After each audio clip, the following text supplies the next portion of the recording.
the pagan myth of death and rebirth, which are familiar from the Egyptian mysteries. A temple built and used by the college was unearthed at Pompeii, a city destroyed by the volcanic eruption of Mount Vesuvius in 71 AD. Among the symbols discovered in the temple were the double triangle of Solomon, the black and white tracing board first used by the Dionysian artificers, the skull, the plumb line, the pilgrim's staff, and the ragged robe. The black and white tracing board was later seen on the battle flag of the Knights Templars, and then again on the floor of the cathedral as Chartres. Built by the Knights Templar. These symbols later emerged in medieval masonry and also speculative Freemasonry. The traditions of the Roman college seem to have been passed on to the order of Commacene masters who flourished during the reign of the emperors Constantine and Theodosius in the 4th century AD, when Christianity was emerging as the dominant religion of the Roman Empire. According to legend, the order was founded by ex-members of the Roman college who were forced to flee from the barbarians. They set up their headquarters on the island of Commacene in Lake Como, and in 643 were placed under the patronage of the King of Lombardy, who gave the order control over all the masons and architects in Italy. The Commacene order was divided into lodges ruled by grand masters, wore white aprons and gloves, and recognized each other by secret signs and passwords. The order was responsible for the Lombardy and Romanesque styles of architecture, and can be seen as the link between the architects and masons who built the pagan temples and the master builders who erected the Gothic cathedrals of Western Europe in the Christian Middle Ages. There is evidence that the Commacene masons traveled all over Europe, and according to the historian Bede, even reached Anglo-Saxon England, where they built a church in Northumbria. Although the Masons who built the medieval churches and cathedrals were nominally Christian, the proliferation of pagan symbols and images in these ancient buildings indicates many of them were still pagans at heart. And folks, this is what I explained to you about the pyramidal structure of organization in these secret society.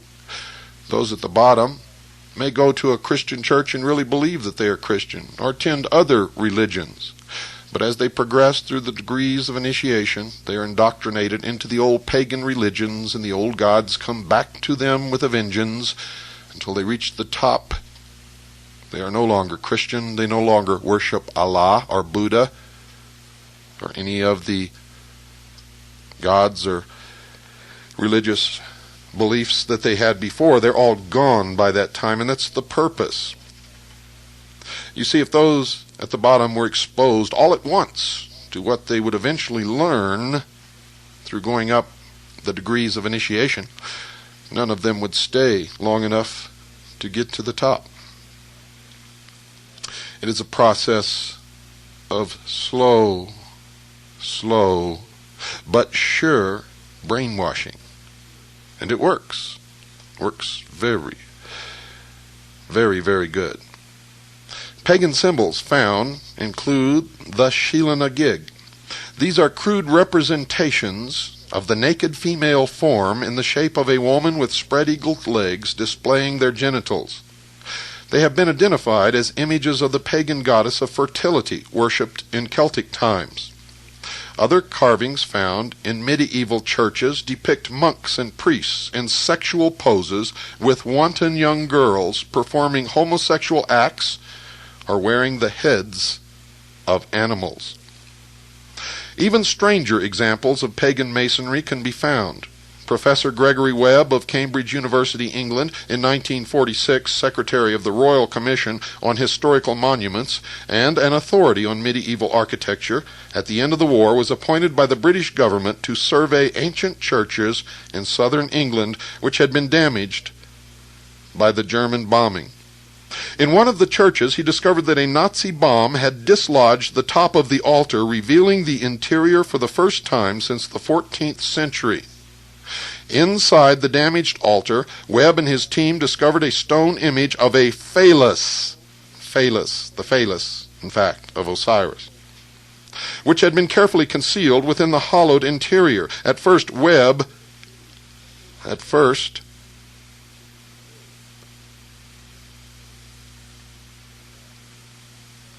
they thought that this discovery was unique until he began to examine other churches. He found that virtually all, ladies and gentlemen, of the pre-Reformation churches built before the outbreak of the bubonic plague at the end of the 14th century, when church buildings ceased for a long period, had altars which hid fertility symbols, phalluses, which dedicated the Christian churches to the old pagan religion, the phallus of the religion of Osiris, which came from the ancient religion of Babylon, where the phallus represented the generative force, Baal, who was also known as Nimrod. So you always learn something listening to the Hour of the Time.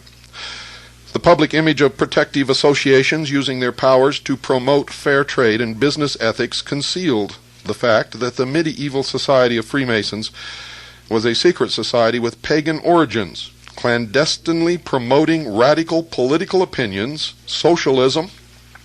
The occult initiates, who were the real power behind the secret societies, knew that to achieve their aim they had to use the political system, and in the 12th century they began to put their plan into operation. It is known as the Great Plan, or the Great Work.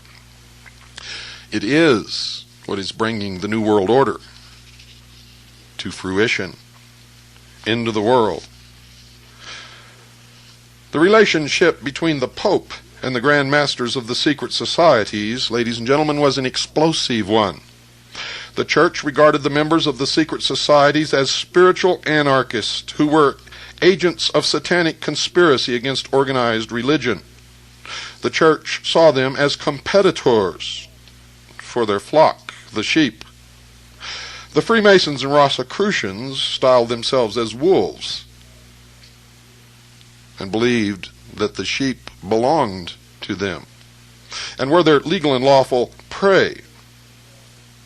The Freemasons and Rosicrucians, on the other hand, also accused the Church of suppressing the true teachings of Jesus of Nazareth.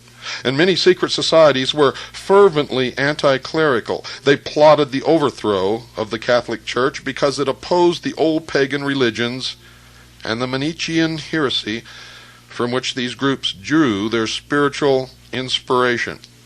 Ah, if they only knew that the Catholic Church had already done it long ago, and that's why they feared the secret societies as competitors. At first, secret societies were supported by the Church.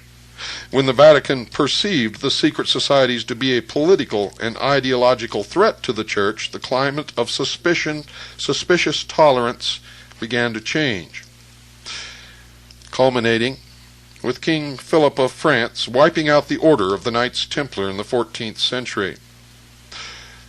In the lodges of Freemasonry and the actual orders of Templars, they attribute the date of the execution of Jacques de Molay by burning at the stake to the year 1313. Other references give the year 1314.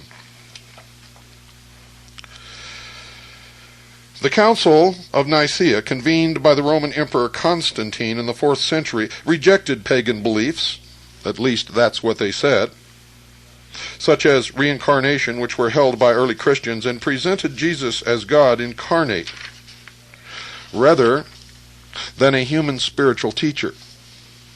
Our contemporary knowledge of the Gospel of Mark dates back to 1958, when an American professor of theology, Dr. Morton Smith, discovered references to it in a letter by Clement, preserved in a desert monastery. According to Smith, the inner teachings of Jesus were passed by him to his disciples during the initiation rite, which resembled those of the pagan mysteries. Smith interprets the ritual communion meal practiced by early Christians as a pagan rite descended from the mysteries of Isis and Osiris. It was this esoteric interpretation of Christianity which was accepted by the medieval secret societies rather than the version offered by the Church. After a brief lapse to pagan worship during the reign of Judas